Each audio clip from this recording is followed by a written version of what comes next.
मैंने 3 महीने तक इसे खेला। रोज बस छोटी मोटी चीजों से काम चलाया और बड़ी मुश्किल से एक अफ्रीकन स्टार ढूंढ पाया था। मैंने जब वो उससे वापस मांगा तो उसने साफ मना कर दिया। वो कहने लगी कि क्या बस इतनी सी बात के लिए मैं उससे अब बात भी नहीं करूंगा। उसने मुझसे ये भी कहा था कि बाबू, हम थोड़ी देर में मिलने वाले हैं, क्या मुझे किस मिलेगी, किस चाहिए उसे। ये लड़कियां बस मेरे गेम की स्पीड खराब करती हैं। मैंने उसे तुरंत ब्लॉक किया और अपने गेमिंग दोस्तों से कहा कि आ जाओ भाइयों, इस बार मैं पूरी ताकत से हमला करूंगा।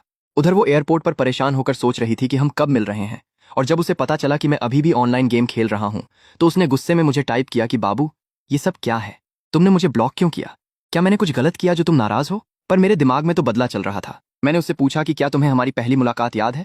उसने खुश होकर कहा कि हाँ, बिल्कुल याद है, तब तुमने मुझे वो अफ्रीकन स्टार गिफ्ट किया था। ये सुनते ही मेरा खून खौल गया। मैंने कहा कि तुम्हारी हिम्मत कैसे हुई ये बोलने की। तुमने माइक पर कहा था कि तुमने वो पहली बार देखा है। तुमने गिड़गिड़ाकर मुझसे बस एक बार देखने के लिए मांगा था, और जब मैंने तुम्हें दिखाया तो तुमने उसे हड़प लिया। क्या तुम इसे गिफ्ट कहती हो। उसने बस इतना कहा कि ओहो, मुझे लगा वो मेरे लिए था। मैंने ज्यादा नहीं सोचा था, पर मैं उसकी बातों में आने वाला नहीं था। मैंने फिर चिल्लाकर कहा कि मैंने 3 महीने तक इसे खेला, रोज बस छोटी मोटी चीजों से काम चलाया और बड़ी मुश्किल से एक अफ्रीकन स्टार ढूंढ पाया था जिसे तुमने हड़प लिया। वो फिर वहीं रोना रोने लगी कि क्या बस इतनी सी बात के लिए मैं उससे बात नहीं करूंगा। मैंने साफ कह दिया कि हाँ, बिल्कुल इसी बात के लिए, क्योंकि मैंने तुम्हें फ्रेंड लिस्ट में जोड़ा ही इसलिए था ताकि इस सही मौके पर तुमसे बदला ले सकूं। तुमने मेरा अफ्रीकन स्टार नहीं लौटाया था ना। अब पता चला कि दुनिया कितनी बेरहम है। खैर, अगला दिन हुआ और मैं थका हारा ऑफिस पहुंचा। मैंने देखा सब लोग छुप छुप कर बातें कर रहे थे, तो मैंने पूछा कि सब किस बारे में बात कर रहे हैं। मेरे सहकर्मी ने बताया कि बॉस ने अपनी बेटी को हमारे ऑफिस का नया इंचार्ज बनाया है। वो पहले बाहर रहती थी और आज उसका पहला दिन है। मैंने थके हुए कहा कि उफ, जो भी हो, हम जैसे छोटे कर्मचारियों पर क्या फर्क पड़ेगा। मेरे दोस्त ने मुझे दिलासा देते हुए कहा कि भाई तुम चिंता मत करो, तुम मेरी कंपनी में आ जाओ, वहां आराम से काम करना और कोई तुम्हें कुछ नहीं कहेगा। तभी कंप्यूटर स्क्रीन देखते हुए मेरे दिमाग में आया कि बहुत साल हो गए उससे मिले। वैसे लेंग फेंग की बड़ी बहन अब कैसी दिखती होगी। फिर मैंने सोचा कि छोड़ो भी, मुझे चुपचाप अपना काम करना चाहिए। शाम के 5 बजते ही मैं निकलने वाला था कि तभी सहकर्मी लड़की फाइल लेकर आई और बोली कि अभी अभी नए बॉस का मैसेज आया है। उन्होंने कहा कि तुम्हारी टीम का प्रपोजल अधूरा है और तुम्हें इसे फिर से ठीक करना होगा। मैं चौंक गया और बोला कि पर मैं ही क्यों। उसने कहा कि ये नए बॉस का सीधा आदेश है, उन्होंने खास तौर पर तुम्हें ओवरटाइम करने को कहा है। मुझे बहुत गुस्सा आया और मैंने कहा कि पहले ही दिन कोई ऐसे ओवरटाइम कराता है क्या। ये नई बॉस पक्का कोई चिड़चिड़ी उम्रदराज औरत होगी जिसका कोई बॉयफ्रेंड नहीं है, जो बस अपने कर्मचारियों को परेशान करके मजे लेती है। तभी मैंने सहकर्मी लड़की को अजीब हरकत करते देखा तो पूछा कि क्या हुआ, सर्दी लग गई क्या। पर तभी पीछे से एक आवाज आई कि वो चिड़चिड़ी और उम्रदराज औरत जिसके बारे में तुम बात कर रहे थे, क्या वो मैं हूं। मैंने पलट कर देखा तो मेरे होश उड़ गए। मैंने घबरा कर कहा कि बॉस, आप यहाँ कैसे। उसने सख्त लहजे में कहा कि ऑफिस में मुझे मेरे पद से बुलाओ। मैंने तुरंत हाथ जोड़कर मक्खन लगाया कि जी बिल्कुल मैम, मैं आपके बारे में भला ऐसा क्यों कहूंगा, मैं तो आपकी बहुत इज्जत करता हूँ। अगर मेरे पास आपकी तस्वीर होती तो मैं उसे अपने कमरे में लगा लेता। उसने मुझसे पूछा कि अच्छा, तो तुम अभी किसके बारे में बोल रहे थे। मैंने बहाना बनाया कि मैं तो गेम के एक दोस्त की बात कर रहा था जो हमेशा मुफ्त की चीजें चाहता है और मुझसे मिलने की जिद कर रहा था। बिल्कुल लालची इंसान है, देखते ही पता चल जाता है कि उसे बस ध्यान चाहिए। मेरी बात सुनकर बॉस ने गुस्से में कहा कि आज मुझे 5 नए प्रपोजल लिख कर दो, जब तक खत्म न हो घर मत जाना, मैं यहीं बैठकर देख रही हूँ। उनके जाने के बाद मैंने हैरान होकर पूछा कि मैंने कुछ गलत कह दिया क्या। तो सहकर्मी लड़की बोली कि मुझे क्या पता। खैर, रात को आखिरकार मेरा काम खत्म हो गया और मैंने जाकर कहा कि वो मैम, प्रपोजल तैयार हैं, क्या अब मैं जा सकता हूँ। बॉस खड़ी हुई और बोली कि रुको, मैं भी तुम्हारे साथ चल रही हूँ। मैंने कहा ठीक है मैम। गाड़ी चलाते हुए मैंने उनसे पूछा कि वैसे मैम, आप कहाँ रहती हैं, मैं आपको वहां छोड़ देता हूँ। वो बोली कि मैं कल ही यहाँ आई हूँ, इसलिए रहने की जगह अभी तय नहीं है, तुम मुझे ऑफिस के पास वाले किसी होटल में छोड़ दो। मैंने कहा ठीक है। होटल पहुंचकर उन्होंने काउंटर पर कहा कि नमस्ते, मुझे एक कमरा चाहिए। रिसेप्शनिस्ट ने हम दोनों को देखकर पूछा कि क्या आप दोनों को कपल स्वीट चाहिए। वैसे हमारे यहाँ के सारे कपल स्वीट अभी बुक हो चुके हैं। बॉस ने तुरंत शर्मा कर मना किया कि नहीं, सिर्फ मेरे लिए चाहिए, एक नॉर्मल कमरा भी चलेगा। पर रिसेप्शनिस्ट बोली कि आई एम सॉरी मैम, अभी नॉर्मल कमरे भी पूरी तरह से फुल हैं। मुझे गुस्सा आ गया और मैं चिल्लाया कि क्या मुसीबत है, जब कमरे खाली नहीं थे तो इतनी देर से बकवास क्यों कर रही थी। रिसेप्शनिस्ट ने हाथ जोड़कर कहा कि मुझे सच में माफ कर दीजिए, पर अभी कोई भी कमरा खाली नहीं है। अब जब कहीं जगह नहीं थी तो मैंने झिझकते हुए ऑफर दिया कि मैम, जब कहीं जगह नहीं है तो क्या आज रात आप मेरे यहाँ रुकना चाहेंगी।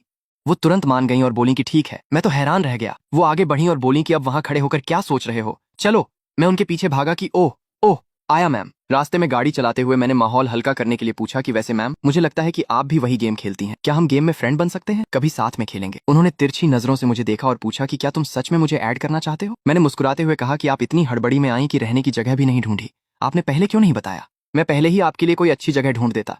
इस पर वो उदास होकर बोली कि उफ, क्या बताऊं, एक धोखेबाज के चक्कर में पड़ गई। मैंने अपने बॉयफ्रेंड से मिलने का वादा किया था, लेकिन जैसे ही मैं यहाँ पहुंची वो गायब हो गया। अब मेरा उससे कोई संपर्क नहीं हो पा रहा, इसलिए होटल जाना पड़ा। ये सुनकर मैंने गुस्से का नाटक किया कि वो तो सच में बहुत बड़ा धोखेबाज है। उसने मेरी बॉस को धोखा दिया। मुझे उसका नाम बताइए जरा। बॉस ने मुझसे पूछा कि अगर तुम्हें पता चल गया तो तुम क्या करोगे। मैंने पूरे जोश में कहा कि अगर वो मुझे मिल गया ना तो मैं उसे बहुत बुरी तरह पीटूंगा, उसे नानी याद दिला दूंगा। उसकी इतनी हिम्मत कि मेरी बॉस को परेशान करे, मैं उसे कतई नहीं छोड़ूंगा। मेरी बात सुनकर वो धीरे से मुस्कुराई और बोली कि काश ऐसा ही हो। फिर मैंने धीरे से पूछा कि मैम, क्या वो बॉयफ्रेंड आपको ऑनलाइन मिला था। उन्होंने कहा कि हूँ, हम गेम के जरिए मिले थे और 6 महीने से बात कर रहे थे। मैंने पूछा कि क्या वो भी इसी गेम का था, तो वो बोली कि हाँ, और उसने मुझे एक अफ्रीकन स्टार भी गिफ्ट किया था। ये सुनते ही मेरे होश उड़ गए और मैंने जोर से ब्रेक मारा। मैंने खुद को संभाल कर कहा कि वो अफ्रीकन स्टार तो वाकई बहुत कीमती चीज है। तो आप लोग काफी समय से साथ थे। इस पर वो मुझे घूरते हुए बोली कि तुम इतना सब कुछ क्यों पूछ रहे हो, बॉस की पर्सनल लाइफ में इतनी दिलचस्पी।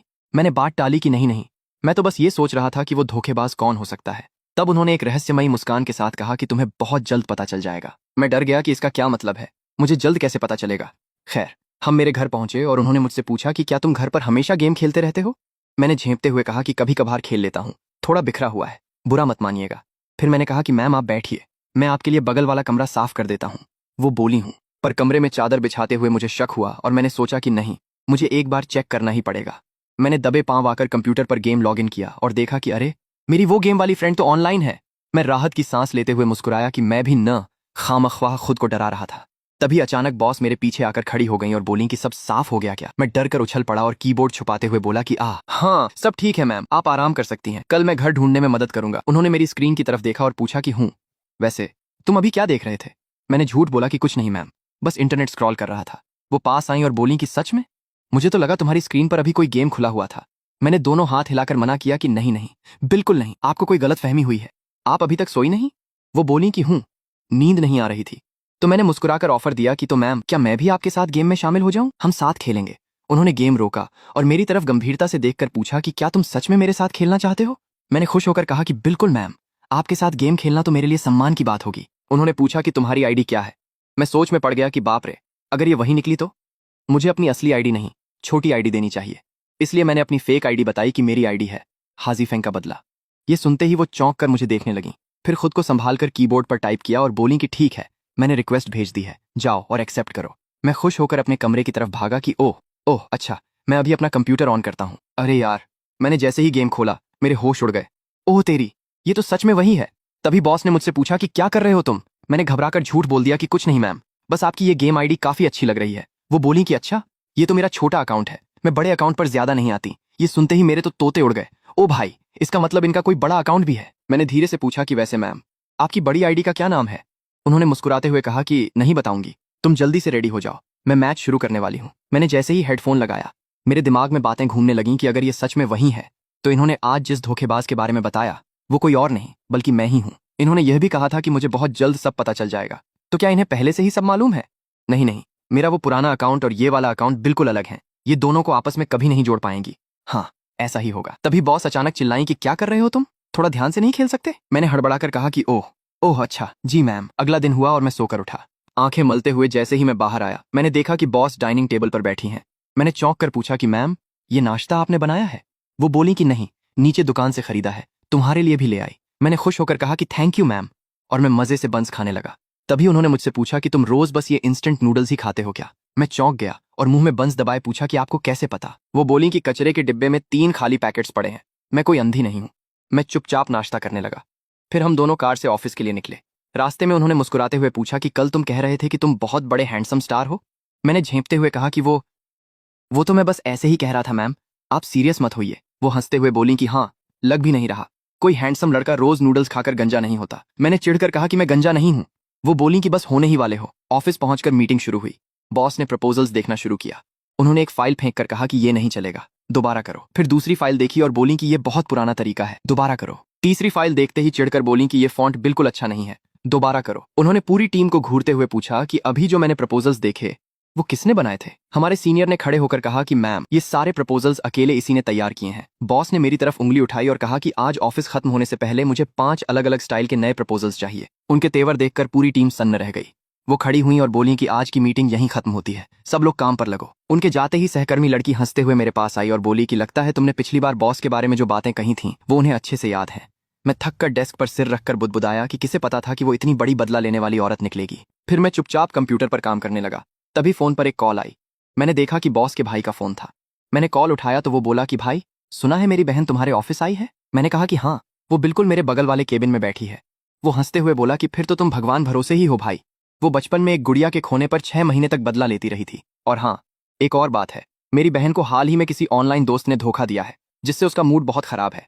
तुम उसके पंगे मत लेना। मैंने घबराकर पूछा कि कैसा ऑनलाइन दोस्त। उसने बताया कि अरे, इंटरनेट पर कोई बॉयफ्रेंड बना था। मिलने का वादा करके उसने मेरी बहन को ब्लॉक कर दिया। वो बेचारी इतनी दूर उससे मिलने आई और यहाँ आकर पता चला कि वो कट गया। उस रात वो एयरपोर्ट के पास वाले कैफे में बैठकर पूरी रात रोती रही। मेरे पैरों तले जमीन खिसक गई।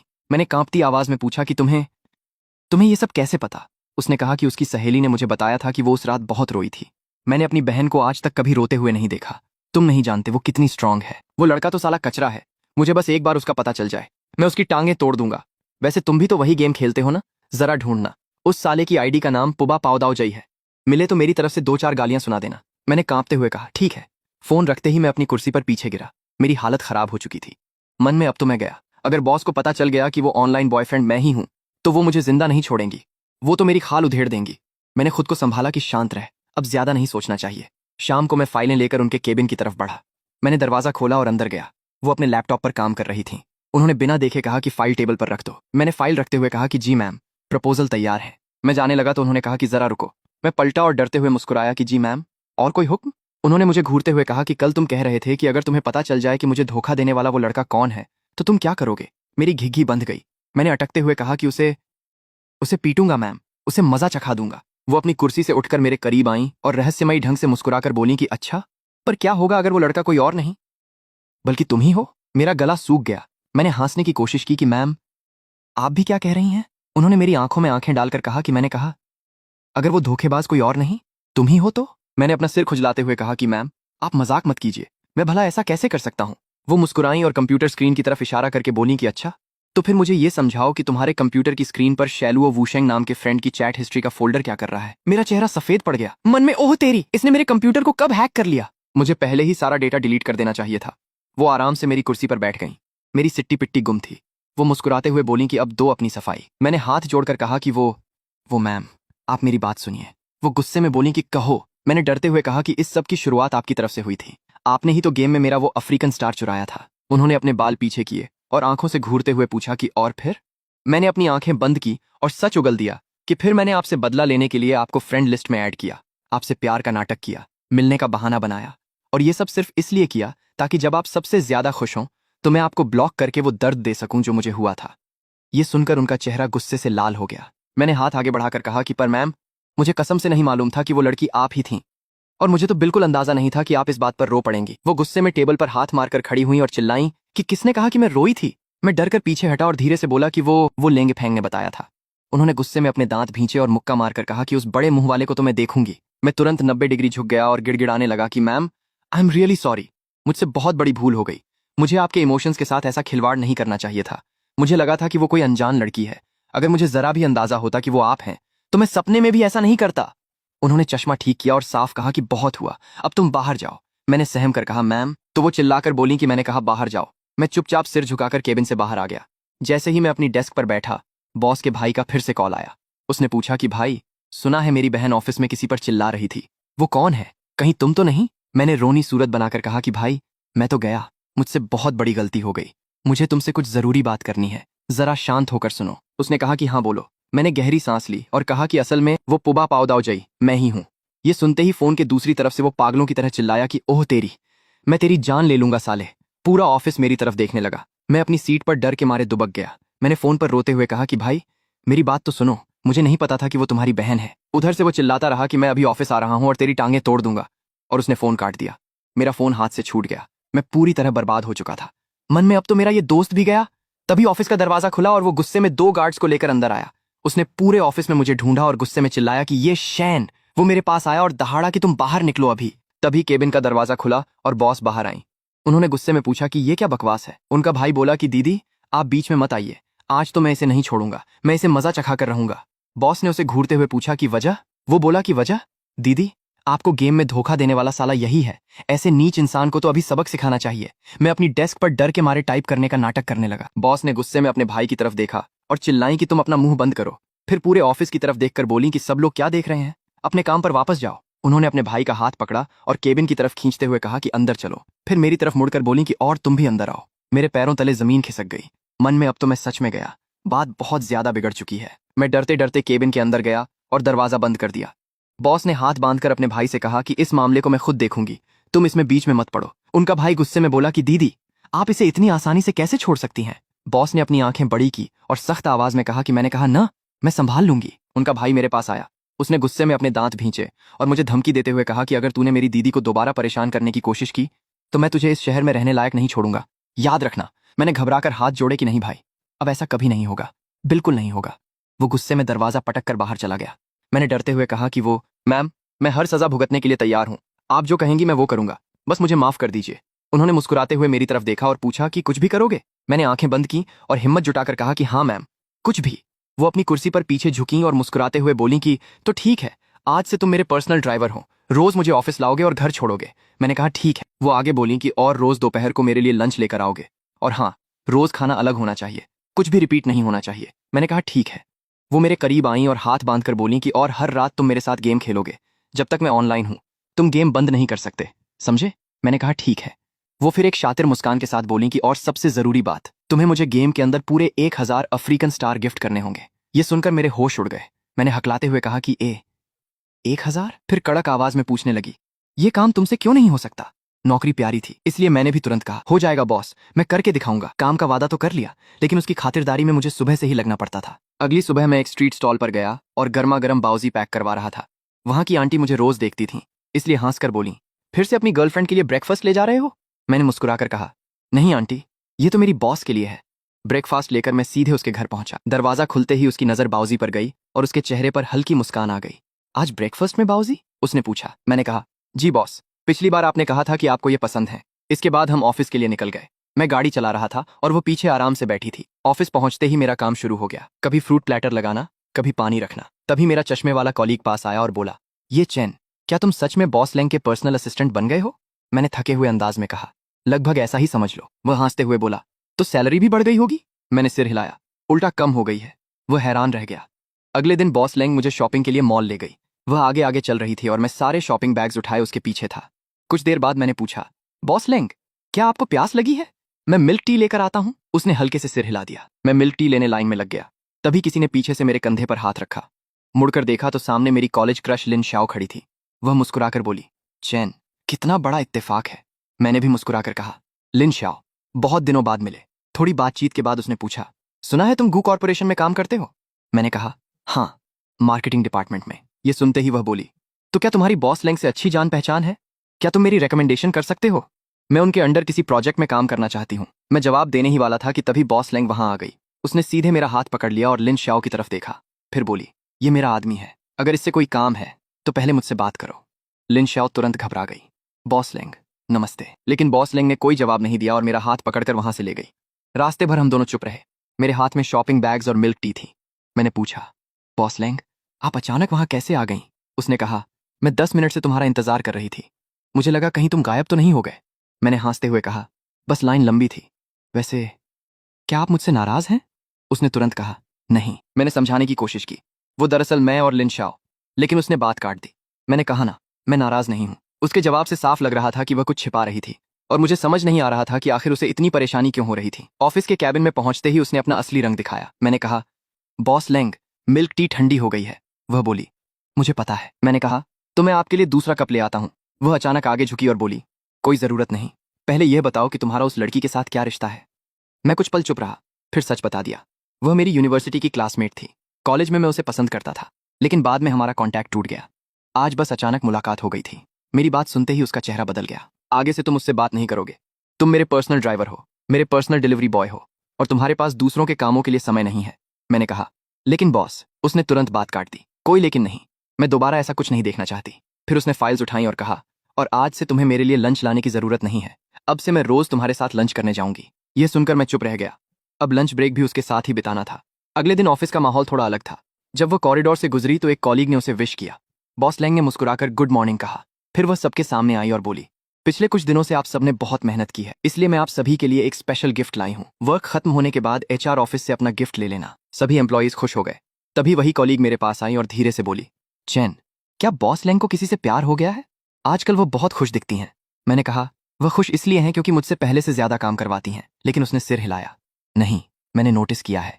मीटिंग्स में वह बार बार तुम्हारी तरफ देखती रहती हैं। मैंने कहा, तुमने गलत देखा होगा। लेकिन वह पूरे विश्वास से बोली, मुझे लगता है बॉस लैंग के मन में तुम्हारे लिए कुछ जरूर है। मैंने उसकी बात को ज्यादा गंभीरता से नहीं लिया। लेकिन उसी रात मुझे एक बड़ा सच पता चलने वाला था। मैं घर पर गेमिंग हेडफोन्स लगाकर ऑनलाइन गेम खेल रहा था। अब मुझे पता चल चुका था कि गेम में जिस लड़की से मैं बात करता था वह कोई और नहीं बल्कि बॉस लैंग थी। मैंने गंभीर आवाज में पूछा, तुमने फेक आईडी बनाकर मुझसे प्यार का नाटक क्यों किया था? मैं तुमसे जवाब चाहता हूं। कुछ पल खामोशी रही। फिर उसकी आवाज आई, तो तुम्हारे लिए वो सारी बातें झूठ थीं? तुमने कहा था कि तुम मुझसे मिलना चाहते हो, मुझे गले लगाना चाहते हो, मेरा ख्याल रखना चाहते हो। क्या वो सब सिर्फ नाटक था? मैं कुछ देर चुप रहा, फिर बोला, मुझे नहीं पता कि मैं इसका क्या जवाब दूं। उसने पूछा, तो एक बात बताओ, अब तुम्हारी नजर में मेरे लिए क्या फीलिंग्स हैं? मैंने कहा, बॉस लैंग। उसने तुरंत टोका, मुझे लैंग लैंग कहो। मैंने गहरी सांस ली। Lang Lang. शुरुआत में मैं बदला लेना चाहता था, लेकिन धीरे धीरे सब बदल गया। मैं तुम्हारे मैसेजेस का इंतजार करने लगा, तुम्हारे ऑनलाइन आने का इंतजार करता था। और जब तुमने कहा कि तुम मुझसे मिलने आ रही हो तो मैं बहुत नर्वस था। मैंने नए कपड़े खरीदे थे और पूरा घर साफ किया था। उसने पूछा, तो फिर तुमने मुझे ब्लॉक क्यों कर दिया? मैंने कहा, क्योंकि मैं डर गया था। मुझे लगा था कि मुझे सच में तुमसे प्यार हो गया है। दूसरी तरफ कुछ देर तक खामोशी रही। फिर उसने धीरे से पूछा, और अब क्या अब भी तुम्हें डर लगता है? मैंने हल्की मुस्कान के साथ कहा, अब तो पहले से भी ज्यादा। वह हंस पड़ी। किस बात का डर? मैंने तुरंत कहा, तो बॉस लैंग, क्या अब मुझे गेम में इतने सारे टास्क ढूंढने से छुटकारा मिल सकता है? उसकी आवाज तुरंत बदल गई। बिल्कुल नहीं, एक भी टास्क कम नहीं होगा।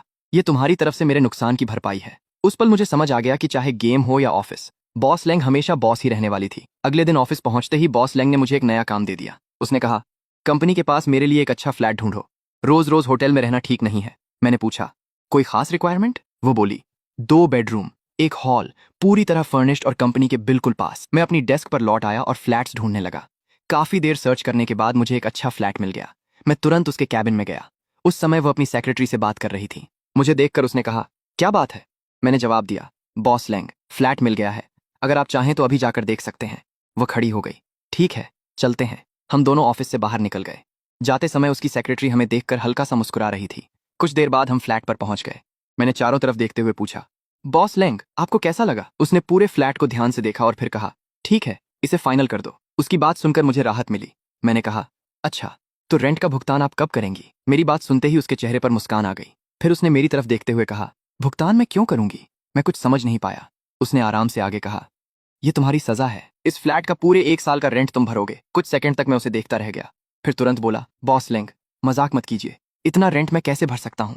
लेकिन उसके चेहरे से साफ था कि वह बिल्कुल गंभीर थी। तभी उसने मेरी तरफ देखा और एक ऐसी बात कह दी जिसकी मुझे बिल्कुल उम्मीद नहीं थी। वह बोली, सुनो, अपना सामान पैक करो और मेरे साथ इसी फ्लैट में शिफ्ट हो जाओ। उसकी बात सुनकर मैं कुछ पल के लिए चुप रह गया। एक तरफ मैं पूरे 1 साल का रेंट भरने वाला था और दूसरी तरफ वह मुझे अपने साथ रहने के लिए कह रही थी। मेरी प्रतिक्रिया देखकर वह थोड़ा असहज हो गई, फिर तुरंत बोली, ज्यादा मत सोचो, मेरा मतलब सिर्फ इतना है कि अगर तुम यहीं रहोगे तो मेरे काम बेहतर तरीके से संभाल पाओगे। आखिर तुम मेरे पर्सनल ड्राइवर और असिस्टेंट हो। हम दोनों उसी समय शिफ्ट होने की तैयारी में लग गए। मैंने अपना सामान गाड़ी में रखा और फिर हम दोनों नए अपार्टमेंट की तरफ निकल गए। वहां पहुंचकर उसने प्रॉपर्टी के सारे डॉक्यूमेंट्स चेक किए, उन पर साइन किए और अपार्टमेंट की चाबी अपने पास रख ली। पूरे दिन की भागदौड़ के बाद मुझे लगा कि अब वह मुझे फिर से बाहर खाना लाने के लिए भेजेगी, लेकिन इस बार उसने मुझे हैरान कर दिया। जब उसने खाना टेबल पर लगाया और मैंने पहला निवाला खाया तो मैं सच में प्रभावित हो गया। मैंने उसकी कुकिंग की खुलकर तारीफ की। मेरी बात सुनकर वो हल्का सा मुस्कुराई। फिर उसने बताया कि विदेश में पढ़ाई के दौरान उसने खुद अपने लिए खाना बनाना सीखा था। खाना खाते खाते मैंने मजाक में कहा, बॉस, भविष्य में जो भी आपसे शादी करेगा वो बहुत भाग्यशाली होगा। मेरी बात सुनते ही वह कुछ पल के लिए चुप हो गई। उसने नजरें झुका लीं और जैसे किसी सोच में खो गई। लेकिन असली हलचल अगली सुबह हुई। हम दोनों जैसे ही लिफ्ट से बाहर निकले, हमेशा की तरह लोगों की फुसफुसाहट शुरू हो गई। लेकिन मेरी नजर सीधे सामने खड़े चू जिहाओ पर पड़ी। सफेद सूट पहने वह सीधे मेरे सामने आकर खड़ा हो गया। फिर ठंडे लहजे में बोला, आगे से लैंग शुए से थोड़ा दूरी बनाकर रखना। उसकी बात सुनकर मैं कुछ कह पाता, उससे पहले बॉस लैंग बीच में आ गई। उन्होंने सख्त आवाज में कहा, बस करो शूजिहाओ। शूजिहाओ हल्की मुस्कान के साथ वहां से चला गया, लेकिन माहौल थोड़ा भारी छोड़ गया। कैबिन में पहुंचने के बाद मुझसे रहा नहीं गया। मैंने पूछा, बॉस लैंग, वो कौन था? उन्होंने अपनी कुर्सी पर बैठते हुए कहा, शूजिहाओ, मेरे डैड ने उसे यहाँ वाइस प्रेसिडेंट बनाकर भेजा है।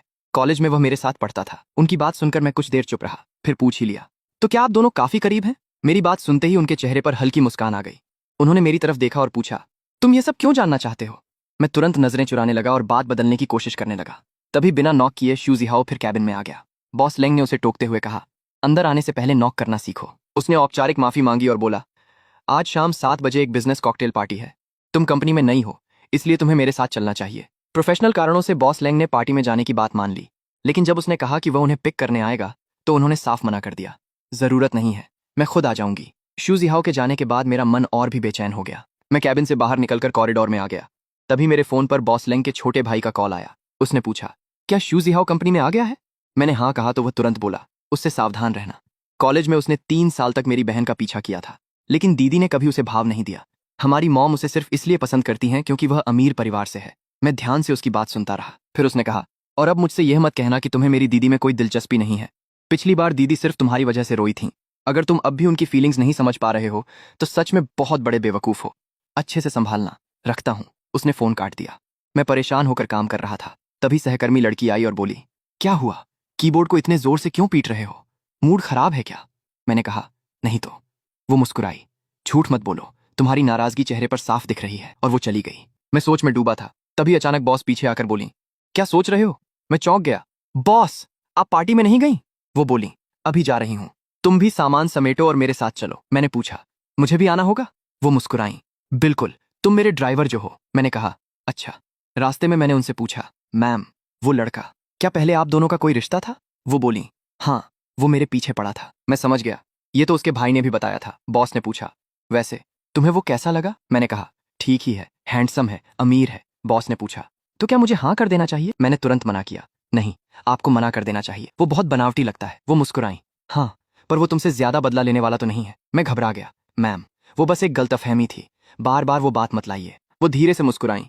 गाड़ी रोककर मैंने कहा, मैम, हम पहुंच गए। वो बोली, ठीक है, उतरो। हम हॉल में गए। मैं थोड़ा नर्वस था। तभी सामने से वो सोने जैसे बालों वाला लड़का मुस्कुराता हुआ आया। लेंग शुए, तुम यहाँ कैसे? फिर मुझे देखकर चिढ़ा, और तुम यहाँ क्या कर रहे हो? मैंने कहा, बॉस मुझे कुछ नया सिखाने साथ लाई हैं, कोई दिक्कत है? उसने मुझे इग्नोर किया और बॉस से बोला, लेंगे शुए, आगे बड़े अधिकारी बैठे हैं, चलो उनसे मिलते हैं। फिर मेरी तरफ देखकर कहा, तुम यहीं घूम लो, हम काम की बात करने जा रहे हैं, तुम साथ मत आना। बॉस ने तुरंत टोका, नहीं, ये मेरे साथ ही रहेगा। वो चौंक गया और मैं मन ही मन मुस्कुराने लगा। वो चिढ़कर सोचने लगा कि ये मामूली लड़का इसके किस काम का है। आज की 20 मिलियन की डील इसी बात पर टिकी है। बॉस ने साफ कहा, मैंने कह दिया, वो मेरा आदमी है, मैं उसे साथ लाई हूं तो मेरी अपनी वजह है। वो लड़का झल्लाया, ठीक है, पर इसे कहो शांत रहे, हम आगे बढ़ें। बॉस ने हाथ मिलाया, नमस्ते सर, एक अधिकारी ने कहा। मुझे उम्मीद नहीं थी कि बॉस इतनी युवा होंगी। तभी मेरी नजर दूसरे पर पड़ी, वांग अंकल। वो मोटे अधिकारी चौंके, अरे छोटे शैन, तुम यहाँ? मैं सिर खुजलाने लगा। वो, मैं बॉस के साथ काम से आया हूँ। वो लड़का हैरान हुआ, वांग सर, आप इसे जानते हैं? वांग सर हाँ से, अरे, ये शहर के सबसे बड़े येशी ग्रुप के मालिक का बेटा है, तुम्हें नहीं मालूम? वो लड़का सन्न रह गया, येशी ग्रुप?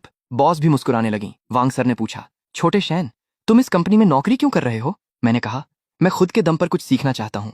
वो बोले, बहुत अच्छे। बॉस ने बात संभाली, सर, तो क्या हम डील की बात शुरू करें? उन्होंने कहा, हाँ, चलो वहां बैठते हैं। टेबल पर बॉस ने पूछा, वांग सर, सुना है आप नए पार्टनर की तलाश में हैं? उन्होंने कहा, हाँ, पिछली कंपनी के साथ दिक्कत हो गई थी, अभी 20 मिलियन का शॉर्टफॉल है। बॉस मुस्कुराई, ये तो अच्छा है, हमारी कंपनी तैयार है, क्या आप हमारे साथ काम करेंगे? वांग सर बोले, बिल्कुल, हम आपको 10% प्रॉफिट ज्यादा देंगे और आगे काम बढ़ाएंगे। बॉस खुश हुई, थैंक यू सर, पर क्या आपकी कोई शर्त है? वांग सर मुस्कुराए, नहीं नहीं, बस छोटे शैन से कहना पापा के सामने हमारे लिए 2 अच्छे शब्द कह दे, हमारा ध्यान रखे। मैंने हंसकर कहा, अरे कोई बात नहीं वांग अंकल, मैं पापा से बात कर लूंगा। वो खुश हो गए। बॉस उठी, तो वांग सर, डील पक्की। बाद में हम ट्रिप पर आए। मैं बारबेक्यू पर मीट ग्रिल कर रहा था। गाड़ी में बॉस ने मुझसे कहा था, वो लड़का खुद को शातिर समझता था, पर उसे नहीं पता था कि तुम बाजी मार लोगे। फिर पूछा, मैंने तुम्हारा इस्तेमाल किया, बुरा लगा? मैंने कहा, आपके बिना भी वो डील हो जाती मैम। वो मुस्कुराई, चलो समझदार हो। तभी अचानक सहकर्मी लड़की आई, अभी तक देख ही रहे हो, मीट जल गया। मैं हड़बड़ाकर मीट पलटने लगा। वो हंसी, क्या चुपके से बॉस को देख रहे थे?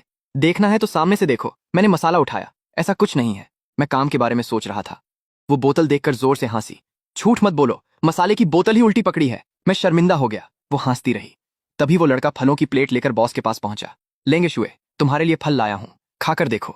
बॉस ने बिना देखे कहा, जरूरत नहीं, तुम खुद खा लो। वो उदास हुआ, ठीक है, मैं दूसरों की मदद करता हूं। वो चला गया। दूर से देखकर बॉस का भाई हंसा। मेरी बहन ने साफ मना किया, फिर भी बाज नहीं आता, बेशर्म है। वैसे वो यहाँ क्यों आया? मैंने पूछा, वो यहाँ क्या कर रहा है? उसने जूस पीते हुए कहा, वो तुम्हारी मदद करने आया है। मैंने पूछा, मेरी मदद? किस लिए? उसने सीरियस होकर कहा, नाटक बंद करो भाई, तुम्हें नहीं पता मेरी बहन के मन में क्या है, साफ बता दूं? मैंने पूछा, क्या चल रहा है? उसने कहा, सच ये है कि मेरी बहन तुम्हें बहुत पहले से पसंद करती है। कॉलेज में मैंने उसकी दराज में तुम्हारे लिए लिखे लव लेटर्स देखे थे, मेरे होश उड़ गए। Love letters? उसने कहा। हाँ, वो तुम्हारी वजह से ही यहाँ रुकी है, वरना कब की चली गई होती। वो सिर्फ तुम्हारे लिए यहाँ है। फिर उंगली उठाकर बोला, अगर अब भी कदम नहीं उठाया तो उसे हमेशा के लिए खो दोगे। मैंने पूछा, पर क्यों? उसने कहा, वो 28 की हो चुकी है, माँ शादी का दबाव बना रही हैं, वो बहाने बना रही है, पर कुछ दिनों में माँ खुद आकर उसे ले जाएंगी और जबरदस्ती शादी करा देंगी। इसलिए भाई एक्टिव हो जाओ, ये मीट खुद जाकर उसे खिलाओ। ये मत कहना भाई ने मदद नहीं की। मैं मीट लेकर शर्माते हुए बॉस की तरफ बढ़ा। पास जाकर नर्वस होकर कहा, बॉस ये लीजिए, खाकर देखिए।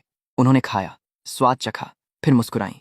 हाँ, टेस्ट अच्छा है। तभी सहकर्मी लड़की चिल्लाई, चलो सब, गेम का टाइम हो गया। सब घेरा बनाकर बैठ गए, बीच में बोतलें थीं। मैं और बॉस भी बैठ गए।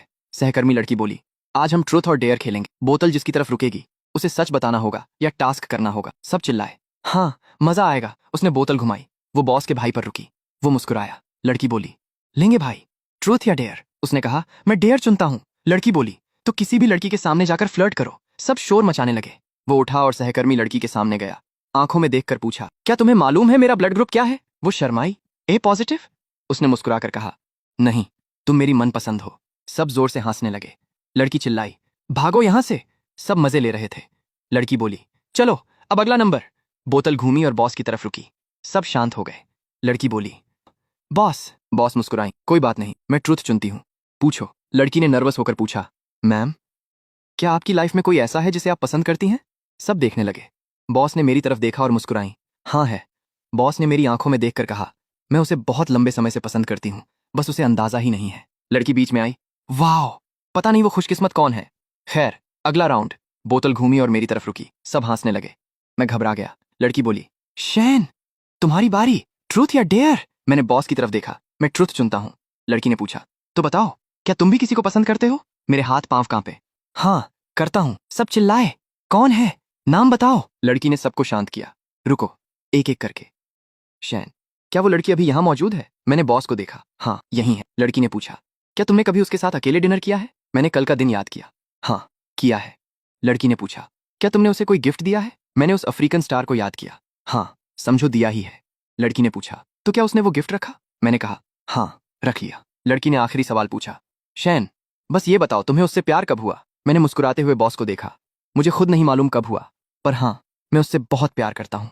बॉस ने शर्माकर आंखें बंद कर लीं। सब चिल्लाने लगे और वो लड़का गुस्से में टिश्यू पेपर फाड़ने लगा। लड़की ने ताली बजाई। चलो अगला राउंड। बोतल घूमी और फिर मेरी तरफ आई। सब हंसे।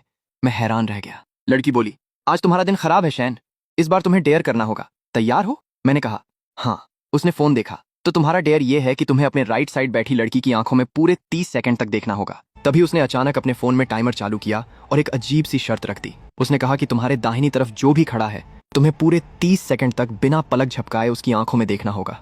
अब यार, मेरे दाहिनी तरफ कोई आम लड़की नहीं, बल्कि मेरी कड़क बॉस गू लेंगशुए खड़ी थी। ये सुनते ही मेरी तो सिट्टी पिट्टी गुम हो गई। मैंने थोड़ा हिचकिचाते हुए उनसे पूछा, लॉन्ग जोंग, क्या आप इस गेम के लिए तैयार हैं? उन्होंने सीधे मेरी तरफ देखने के बजाय अपनी आंखें चुरा लीं और उनके गालों पर हल्की सी लाली छा गई। टैमी के स्टार्ट कहते ही हम दोनों घास पर आमने सामने बैठ गए। अब मेरा असली इम्तिहान शुरू हो चुका था। हवा में एक अजीब सा सस्पेंस घुल गया था। मैं उनकी गहरी कत्थई आंखों में झांकने लगा। जैसे जैसे सेकंड बीत रहे थे, मेरी धड़कनें तेज हो रही थीं और माथे पर पसीने की बूंदें चमकने लगी थीं। लंगशुए भी बिना पलक झपकाए मुझे बहुत संजीदगी से देख रही थीं। जैसे ही टैमी ने मुस्कुराते हुए फोन की स्क्रीन दिखाई कि 30 सेकंड पूरे हो चुके हैं, मैंने राहत की सांस ली और तुरंत अपनी नजरें नीचे कर लीं। वह भी शर्माते हुए अपने खूबसूरत बालों को कान के पीछे समेटने लगी। उसी रात दूर कैंप फायर के पास सब लोग मजे कर रहे थे, लेकिन मैं एक लकड़ी के लट्ठे पर अकेला बैठा कोल्ड ड्रिंक पी रहा था। मेरे दिमाग में बस वही सुबह वाला सीन घूम रहा था। मैं सोच रहा था कि आखिर उन्होंने उस गेम के लिए हाँ क्यों कहा। क्या ये सिर्फ रूल था या कुछ और? तभी अचानक पीछे से एक सुरीली आवाज आई, अकेले पीने में कोई मजा नहीं है। मैंने चौंक कर पीछे देखा तो लेंगशुए हाथ में वाइन ग्लास लिए खड़ी थी। मैंने आसमान के तारों को देखते हुए पूछा, लॉन्ग जोंग, आप वहां सबके साथ गाने क्यों नहीं गई? उन्होंने कहा, मुझे नहीं आता। मैंने फिर पूछा, और डांस? उन्होंने फिर मना कर दिया। इस पर मैंने उत्सुकता से पूछ लिया, तो फिर आप ऑफिस के बाद आखिर करती क्या हैं? वो थोड़ा और मेरे करीब झुकती हैं और अपनी उस कातिलाना मुस्कान के साथ कहती हैं, गेम्स खेलती हूँ और तुम्हें परेशान करती हूँ। उनकी इस बेबाकी पर मैं बस मुस्कुराकर यही कह पाया, आप सच में बहुत ईमानदार हैं। इसके बाद हम दोनों आग के सामने बैठ गए। अचानक उन्होंने मुझसे पूछा, ये चैन, क्या तुमने आज जो बातें कही थी वो सच थी? मैंने हैरान होकर पूछा, कौन सी बातें? उन्होंने अपना वाइन ग्लास मेरे चेहरे के करीब लाया और सीधे मेरी आंखों में देखते हुए कहा, वो सच जो तुमने ट्रूथ एंड डेयर में कहा था कि तुम्हें कोई पसंद है। क्या तुम जानते हो कि मैं आज जिसके बारे में बात कर रही हूँ वह कौन है? मेरी धड़कनें फिर से बढ़ गईं। मैंने घबरा कर पूछा, कौन? और उन्होंने कुछ नहीं कहा। वह धीरे धीरे मेरे चेहरे के बिल्कुल करीब आने लगीं। मेरी आंखें फटी की फटी रह गईं। हमारी सांसें आपस में टकराने लगीं और हम बिल्कुल करीब आ चुके थे कि तभी हमारा वही कबाब में हड्डी दोस्त जेडन बीच में कूद पड़ा और चिल्लाया, तुम दोनों यहाँ क्या कर रहे हो? हम दोनों झटके से पीछे हट गए। जेडन शरारत से उंगली दिखाकर हंसने लगा, कहीं तुम दोनों? लेंगशुए का गुस्सा तो 7वें आसमान पर पहुंच गया। वह गुस्से से लाल होकर चिल्लाई, अपना मुंह बंद रखो। जादेन डरकर अपना मुंह छुपाने लगा और हाथ हिलाते हुए बोला, ठीक है, तुम दोनों जारी रखो, और वहां से भाग गया। माहौल फिर से शांत हुआ तो उन्होंने थोड़ा उदास होकर मुझसे पूछा, तुम पर मेरे अभी कितने अफ्रीकन स्टार्स बाकी हैं? मैंने मुस्कुराते हुए कहा, अभी भी 992 बाकी हैं। उन्होंने गहरी सांस लेकर कहा, यह बहुत धीमा है। मैंने पूछा, तो फिर आप क्या चाहती हैं? वो अचानक खड़ी हो गई और बोली, मैं चाहती हूँ कि तुम इसे किसी और तरीके से चुकाओ। मैंने पूछा, किस तरीके से? और इससे पहले कि मैं कुछ समझ पाता, वो मेरे पास झुकती हैं, मेरे चेहरे को अपने हाथों में लेती हैं और सीधे मेरे होठों को चूम लेती हैं। मेरी आंखें खुली की खुली रह गईं और मैं इस अचानक मिले सरप्राइज से पूरी तरह सुन्न हो गया। तभी अचानक मेरी आंख खुली और मैं अपने बिस्तर पर उठकर बैठ गया। मैंने अपने होठों को छुआ और उस खूबसूरत पल को याद करके मुस्कुराने लगा। तभी बगल में रखे फोन पर मैसेज की घंटी बजी। लेंगशुए का मैसेज था, क्या तुम सो गए? मैंने तुरंत टाइप किया, अभी नहीं। वो भी अपने बिस्तर पर लेटी हुई फोन देख रही थी। उन्होंने पूछा, क्या दिन में तुमने जिस इंसान के बारे में कहा था वो मैं हूँ? मेरे गाल लाल हो गए और मैंने लिख दिया, हाँ। उन्होंने फिर पूछा, तो क्या तुम जानते हो कि मैं आज किसके बारे में बात कर रही थी? मैंने लिखा, हाँ मुझे पता है। लैंग फेंग ने मुझे सब बता दिया था। ये पढ़ते ही वह चिढ़ गई और मैसेज किया, जब तुम्हें पता है कि मैं तुम्हें पसंद करती हूँ तो तुम खुद मुझसे इजहार क्यों नहीं करते? मैंने थोड़ा गंभीर होकर लिखा, मुझे डर लगता है क्योंकि पिछली बार उस अफ्रीकन स्टार वाले वाकये की वजह से मुझ में तुम्हारा सामना करने की हिम्मत नहीं थी। ये देखकर उनके चेहरे पर एक प्यारी सी मुस्कान आ गई। फिर उन्होंने टाइप किया, हमारी मिस अब तुम्हें खुद को सुधारने का एक मौका दे रही हैं। मैंने उत्सुकता से पूछा, कैसा मौका? और जो मैसेज आया उसे देखकर मेरे होश उड़ गए। स्क्रीन पर लिखा था, मुझसे शादी कर लो। मैं अपने कमरे में जोर से चीखा, शादी? उन्होंने मैसेज में बताया कि उनकी माएँ पिछले 2 दिनों से उनके लिए रिश्ते ढूंढ रही हैं और कल ही कोई उन्हें देखने आने वाला है, इसलिए कल उनकी माएँ को संभालने का काम अब मेरा था। उन्होंने लिखा, कल अच्छा प्रदर्शन करना। मैं फोन की रोशनी में पूरी तरह घबरा गया और सोचने लगा कि यह सब क्या हो रहा है। अगले दिन मैं पूरी तरह नर्वस होकर उनके अपार्टमेंट के दरवाजे रूम नंबर 310 के सामने खड़ा था। मैंने दरवाजे पर नॉक किया। दरवाजा खुलते ही सामने नीली ड्रेस में लेंगशुए खड़ी थीं। उन्होंने अपनी घड़ी देखी और कहा, तुम आधा घंटा जल्दी आ गए। मेरे हाथों में 2 गिफ्ट बॉक्स थे। मुझे देखकर उन्होंने मुस्कुराते हुए कहा, डर क्यों रहे हो? तुम मेरी माँ से पहली बार थोड़ी ही मिल रहे हो। मैंने कहा, इसीलिए तो और ज्यादा डर लग रहा है। उन्होंने मुझे अंदर बुला लिया। मैं दबे पांव अंदर आया और गिफ्ट टेबल पर रख दिए। फिर सोफे पर बिल्कुल सीधा बैठ गया। वो मेरे बगल में बैठी और मुझे तसल्ली देते हुए बोली, चिंता मत करो, माँ हमेशा मेरे भाई के सामने तुम्हारी तारीफ करती थी, सब ठीक होगा। तभी अचानक डोरबेल बजी और मैं झटके से खड़ा हो गया। लेंगशुए मेरी हालत देखकर धीरे से हंसी और दरवाजा खोलने चली गई। दरवाजा खुला तो सामने उनकी माँ खड़ी थी, जो काफी मॉडर्न और खूबसूरत लग रही थी। उन्होंने लेंगशुए को थोड़ा डांटते हुए कहा, इतनी देर से दरवाजा क्यों खोला? अंदर क्या कर रही थी? लेकिन जैसे ही उनकी नजर मुझ पर पड़ी, उनका गुस्सा तुरंत गायब हो गया। वह खुशी से बोली, स्याओ ये तुम यहाँ क्या कर रहे हो? मैंने तुरंत हाथ जोड़कर कहा, नमस्ते आंटी, बहुत दिनों बाद देखना हुआ। वह खुश होकर अंदर आई और मुझे ऊपर से नीचे तक देखते हुए बोली, स्याओ ये तो और भी ज्यादा हैंडसम हो गया है। मैंने भी मुस्कुराते हुए कहा, आंटी आप अभी भी बहुत जवान दिखती हैं, मैं तो पहचान ही नहीं पाया। वह खुश होकर मेरा हाथ पकड़ लेती हैं और कहती हैं, तुम थोड़े पतले हो गए हो, क्या काम का बहुत प्रेशर है? मैंने मुस्कुराकर कहा, नहीं आंटी सब ठीक है। वह मुझे खींचकर सोफे पर बैठा लेती हैं और मेरा हाथ अपने हाथों में लेकर पूछती हैं, स्याओ ये तुम आजकल किस कंपनी में काम कर रहे हो? मैंने जवाब दिया, ग्यू कॉर्पोरेशन के मार्केटिंग डिपार्टमेंट में। ये सुनकर वह चौंक गई और लेंगशुए की तरफ देखकर बोली, लेंगशुए तो क्या ये तुम्हारा जूनियर है? लेंगशुए ने धीरे से कहा, हाँ। लेंगशुए चाय का कप लेकर सोफे पर बैठ गईं। आंटी ने फिर पूछा, तो क्या तुम दोनों का रोज मिलना होता है? लेंगशुए चाय की चुस्की ले रही थीं और मैंने मुस्कुराकर कहा, लॉन्ग जॉन्ग मेरा बहुत ख्याल रखती हैं। आंटी मुस्कुराई और मेरे माता पिता के बारे में पूछने लगी। मैंने बताया कि वे बिल्कुल ठीक हैं और पिछले महीने ही घूमने गए थे। ये सुनकर आंटी खुश हो गईं। फिर अचानक उन्होंने कहा, वैसे तुम्हारी माँ पिछली बार मुझसे कह रही थी कि उन्हें पोता पोती चाहिए। ये सुनते ही चाय पी रही लेंगशुए को जोर की खांसी आ गई। आंटी ने फिर मेरी तरफ देखा और पूछा, क्या तुम्हारी कोई गर्लफ्रेंड है?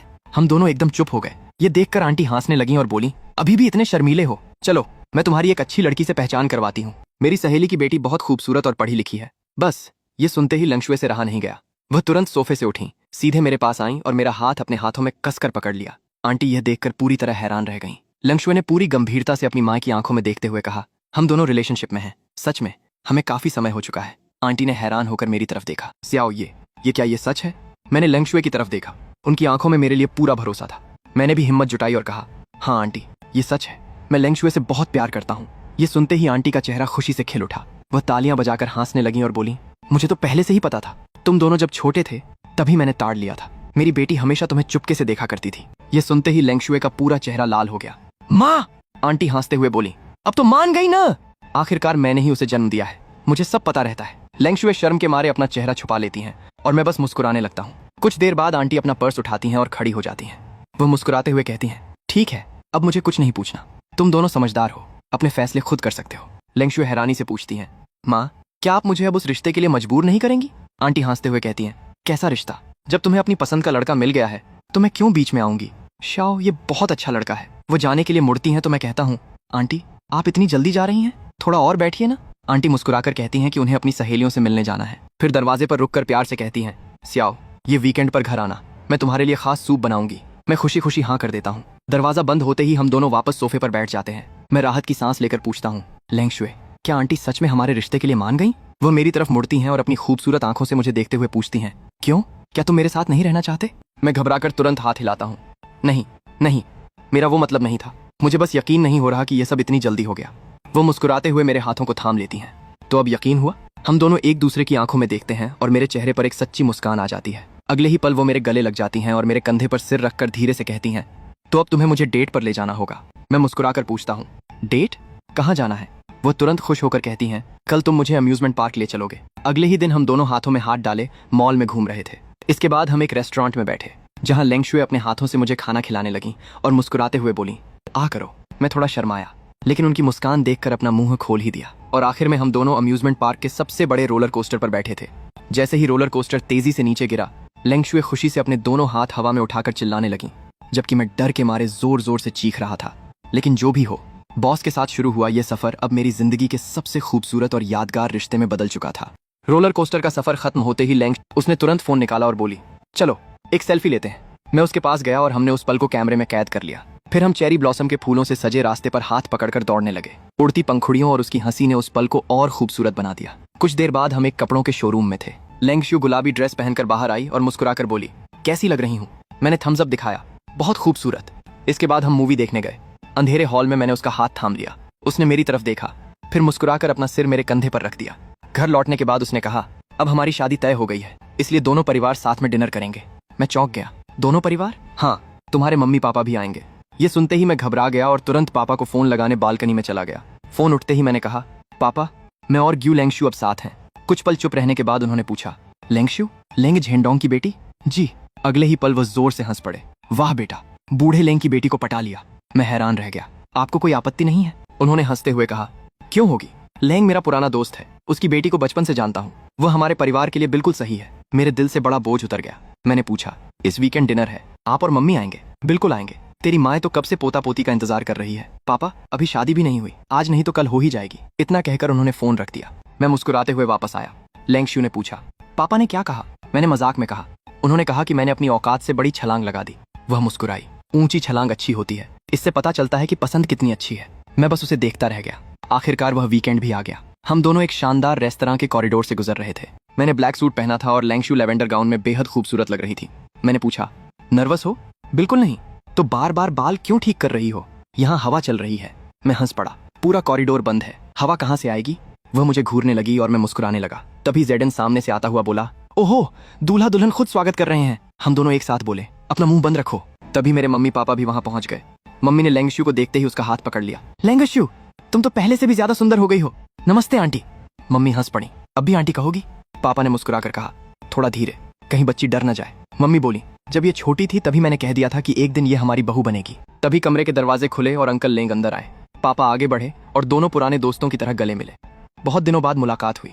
हाँ, और आज तो खुशी का मौका भी है। दोनों हंसते हुए अंदर चले गए। डिनर टेबल पर माहौल काफी खुशनुमा था। मम्मी और सासू माँ पुरानी यादों में खोई हुई थीं। मैं लेंगशु और जेडन के बीच बैठा था। जेडन मेरे कान के पास आकर बोला, जीजा जी, देख रहे हो, दोनों डैड तो सगे भाइयों जैसे लग रहे हैं। वैसे आप इतने नर्वस क्यों हो? मैंने तुरंत कहा, मैं नर्वस नहीं हूँ। जेडन हंस पड़ा और मेरे कप की तरफ इशारा करते हुए बोला, अच्छा, फिर हाथ क्यों कांप रहे हैं?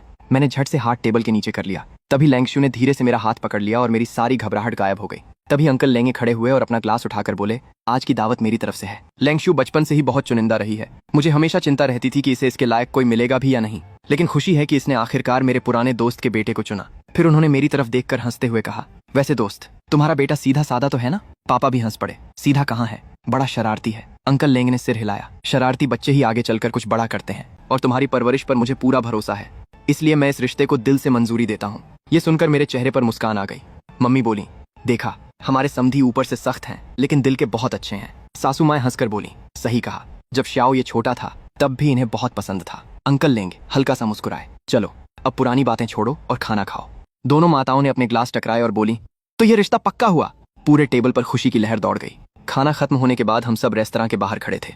रात का नजारा बेहद खूबसूरत था। सासू माँ ने लेंगशु का हाथ पकड़कर कहा, बेटा श्याओ ये का ध्यान रखना। लेंगशु मुस्कुराई, मम्मी मैं रखती हूँ, मम्मी ने तुरंत कहा, और उस पर ज्यादा रौब मत झाड़ना। ये सुनकर सब हंस पड़े। फिर लेंगशु ने मेरी तरफ देखा और बोली, वह मुझसे डरता नहीं, बस मेरी इज्जत करता है। मम्मी ये सुनकर और खुश हो गई। तभी अंकल लेंगे मेरे पास आए और कंधे पर हाथ रखकर बोले, श्याओ ये मेरी बेटी का हमेशा ख्याल रखना। अगर उसे कभी दुख दिया तो मुझसे बुरा कोई नहीं होगा। उनकी आवाज सख्त थी लेकिन आंखों में एक पिता का प्यार साफ दिख रहा था। मैंने सिर हिलाकर कहा, मैं हमेशा उसका ख्याल रखूंगा। फिर मैं उन्हें गाड़ी तक छोड़ने गया। मैंने कहा, अंकल लेंग। वो मुस्कुराए, अभी भी अंकल? मैं थोड़ा झिझका, फिर बोला, डैड। ये सुनते ही वो जोर से हंस पड़े। उन्होंने एक लाल लिफाफा मेरी तरफ बढ़ाया, इसे रख लो, मेरी तरफ से शगुन है। मैंने मना करना चाहा लेकिन उन्होंने कहा, जब डैड दे रहे हैं तो बिना बहस के रख लो, आज से मेरी बेटी की जिम्मेदारी तुम्हारी है। मैंने पूरे भरोसे से कहा, आप चिंता मत कीजिए, मैं उसे हमेशा खुश रखूंगा। गाड़ियां धीरे धीरे वहां से रवाना हो गईं। जेडन ने अपनी कार की खिड़की से सिर निकालकर चिल्लाया, जीजा जी याद रखना, शादी में बेस्ट मैन मैं ही बनूंगा। मैंने हंसते हुए कहा, ठीक है भाई, अब निकलो यहाँ से। वह हंसता हुआ चला गया। अब वहां सिर्फ मैं और लेंगशु रह गए थे। हम दोनों सड़क के किनारे धीरे धीरे चलने लगे। स्ट्रीट लाइट की रोशनी में हमारे साए एक दूसरे से जुड़े हुए लग रहे थे। मैंने उसका हाथ थामकर पूछा, लेंगशु क्या ये सब सच में हो रहा है? मुझे अभी भी सपना लग रहा है। उसने मेरी तरफ देखा और मुस्कुराकर बोली, तुम फिर शुरू हो गए? मैंने कहा, बस यकीन नहीं हो रहा। उसने अचानक मेरे हाथ पर हल्का सा पिंच किया। आह, ये क्या था? वो हंस पड़ी। दर्द हुआ? हाँ, तो फिर ये सपना नहीं है बुद्धू। हम दोनों चलते चलते नदी के किनारे बने ब्रिज पर पहुंच गए। नीचे पानी में शहर की रोशनियां चमक रही थीं। धीरे से बोली, 10 अक्टूबर। मैंने उसकी तरफ देखा और मुस्कुराकर कहा, हाँ, लेकिन अब मुझसे इंतजार नहीं हो रहा। उसने शरारती अंदाज में पूछा, किस बात का? मैं उसके करीब आया और बोला, तुम्हें हमेशा के लिए अपनी दुल्हन बनाने का। यह सुनकर उसके चेहरे पर हल्की सी मुस्कान आ गई। वक्त तेजी से बीत गया और देखते ही देखते शादी का दिन करीब आ गया। एक दिन मैं ब्राइडल बुटीक में खड़ा था। तभी चेंजिंग रूम का पर्दा खुला और लेंगशु सफेद वेडिंग गाउन में बाहर आई। उसे देखते ही मैं कुछ पल के लिए वहीं रुक गया। वह किसी परी से कम नहीं लग रही थी। उसने मुस्कुराकर पूछा, कैसी लग रही हूँ? मेरी जुबान से बस इतना निकला, बहुत खूबसूरत। वह शर्मा कर मुस्कुरा दी।